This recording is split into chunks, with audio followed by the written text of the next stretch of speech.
Thank you for coming out to my farm today. I'm Farmer Lori, and I will be giving you part of the tour today. This is Farmer Sam. She's going to be helping, and Miss Lynn is back there. She's one of our helpers today as well. A lot of people, not just the students, but even adults, don't have that connection with their food.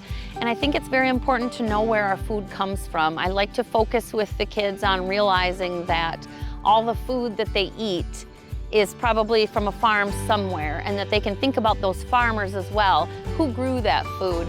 Even if it's something, one of the students asked today about pretzels and said, well, pretzels don't come from a farm. And I was able to break it down and say, well, actually, that wheat was grown on a farm somewhere, and so some farmer had to plant that wheat and raise it and harvest it, and then it was turned into a pretzel. And so that everything we eat is coming from a farm somewhere, and there are farmers to consider when we eat that food.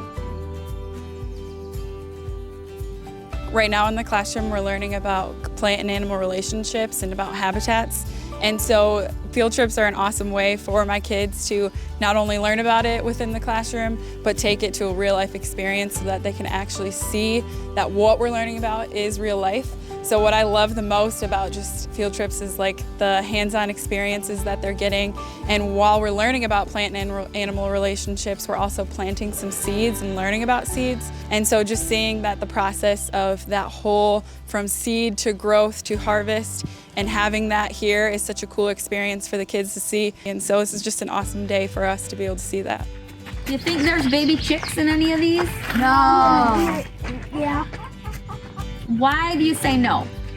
Who said no, and why do you say no? Yeah. Since you said you need a rooster to get live birth. That's right. We don't have any roosters, do we? I said that earlier. We learned that some animals live in different habitats. The animals like to rub their bodies on the fence so they can itch themselves. To learn about plants and animals and habitats. In order for us to know what was going on in the classroom compared to the farm, we actually learned, Miss Lynn gave us an awesome sheet that had pre and post questions where we followed up with writing of what do we want to learn about the farm, what do we know about habitats. We learned a lot of the vocabulary of what are habitats, what are animals that live on farms, and so the kids got to do a pre and post writing opportunity for them to know what they, or state what they know about farms. And then after the field trip is over, we're going to be talking about the habitats, what animals we saw here today, and just how that whole process of from seed to plant to then our community is what we're going to be talking about after. And so it's a really cool experience for them to see the before and after process of it.